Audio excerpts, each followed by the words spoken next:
और महाभारत एक ऐसे ग्रंथ हैं कि इनसे हम जितना भी सीख सकते हैं हमें सीखना चाहिए, और जितना इसका अध्ययन करेंगे तो हमको नई नई चीज़ें निकल करके सामने आती हैं।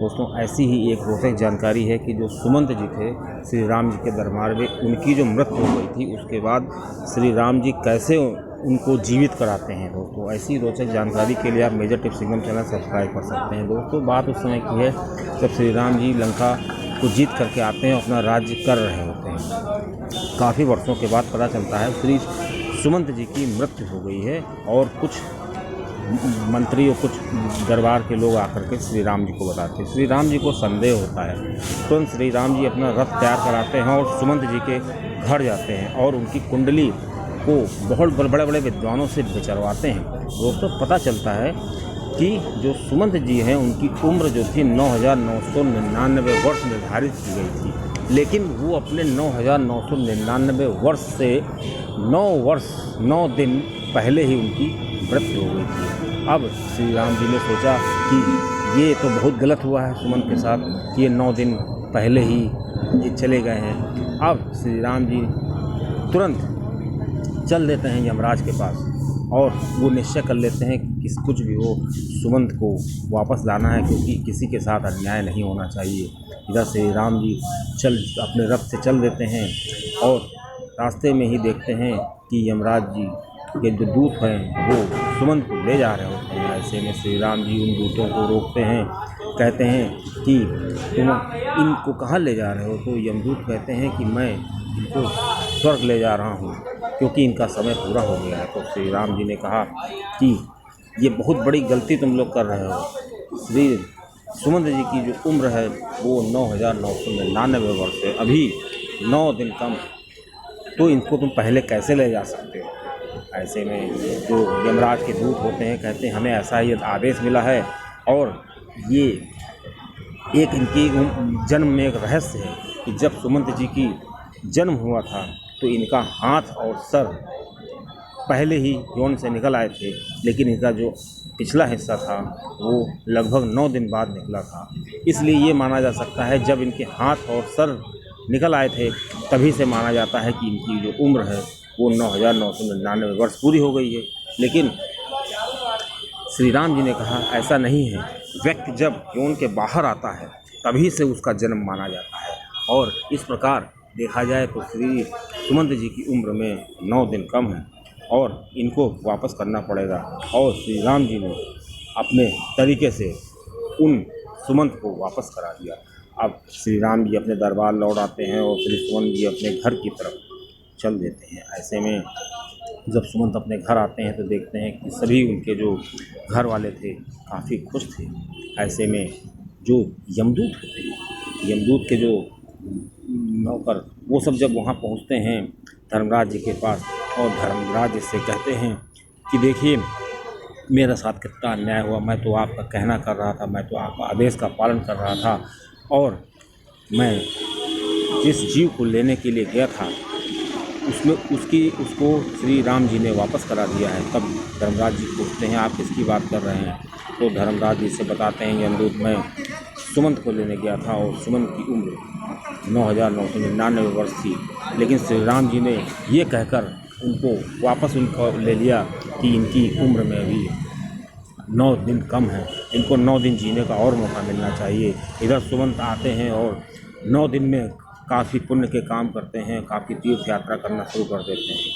उधर जो धर्मराज थे, जब उनको ये पता चलता है कि उनके आदेश की अवहेलना की है श्री राम जी ने, तो वो श्री राम जी से बहुत गुस्सा हो जाते हैं और श्री राम जी से लड़ने पर उतारू हो जाते हैं। और वो अपने यमदूतों से कहते हैं श्री राम जी की कैसे हिम्मत हुई, कैसे उन्होंने हमारे आदेश को इतना किया। इस वजह से जो धर्मराज जी तुरंत इंद्रदेव जी के पास चले जाते हैं और इंद्रदेव जी से कहने लगते हैं कि आप ही बताइए, मैंने आदेश दिया था और उस व्यक्ति को श्री राम जी ने वापस ले लिया है, आप मेरी मदद करिए श्री राम जी से युद्ध करने में।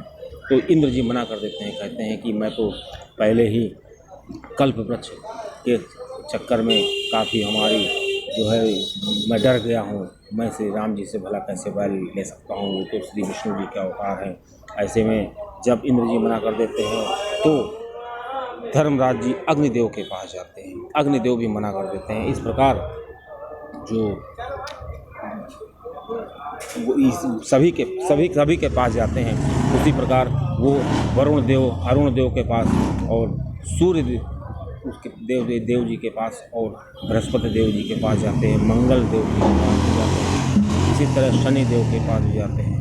लेकिन सभी देवता ये कहकर मना कर देते हैं कि श्री विष्णु जी से कौन बैर मोल लेगा, क्योंकि श्री विष्णु जी को पार पाना, उनसे जीतना बहुत ही कठिन है। ऐसे में धर्मराज जी बहुत निराश हो जाते हैं। अब धर्मराज जी अपने पिता के पास जाते हैं, क्योंकि दोस्तों पता होना चाहिए कि धर्मराज जी के जो हैं वो श्री सूर्य जी के पुत्र ही हैं। अब जब वो श्री सूर्यदेव के पास जाते हैं और सूर्यदेव से कहते हैं कि ऐसी सी बात है, मैंने जिस जीव को लाने के लिए भेजा था श्री राम जी ने उसको वापस बुला लिया है, अब हमें श्री राम जी से युद्ध करना होगा। ऐसे में श्री सूर्यदेव जी जो हैं उनको मना करते हैं कि तुम ऐसा मत करो, क्योंकि वो श्री साक्षात विष्णु हैं, वो जो कर रहे हैं उनको करने दो। ऐसे में धर्मराज जी फिर भी मानते नहीं हैं। अब धर्मराज जी अकेले ही चल देते हैं और श्री राम जी का जो अयोध्या थी उसको चारों तरफ से घेर लेते हैं। वहाँ देखते हैं कि चारों तरफ 9 द्वार हैं और 9 द्वारों पर सुसज्जित सेनाएं हैं, लेकिन धर्मराज जी भी अपनी सेना लेकर के अड़ जाते हैं। ऐसे में श्री राम जी अपने पुत्र लव को भेजते हैं उस युद्ध करने के लिए। लव का और धर्मराज का बहुत भीषण युद्ध होता है। ऐसे में धर्मराज जी लव के रथ को तो तीर का निशाना बना देते हैं। उनका जो मुकुट होता है, उनका जो ध्वज होता है, उन सभी को गिरा देते हैं। ऐसे में धर्मराज जी यमदंड का उपयोग करते हैं, लेकिन ऐसे में जो श्री लव होते हैं वो ब्रह्मास्त्र का प्रयोग कर देते हैं। और दोस्तों ब्रह्मास्त्र के सामने जो यमदंड होता है वो वापस हो जाता है और वो जो ब्रह्मास्त्र है वो इनके धर्मराज के पीछे पड़ जाता है। अब धर्मराज जी बहुत ही निराश हो जाते हैं। वो सोचते हैं कि हमारी मृत्यु निश्चित है।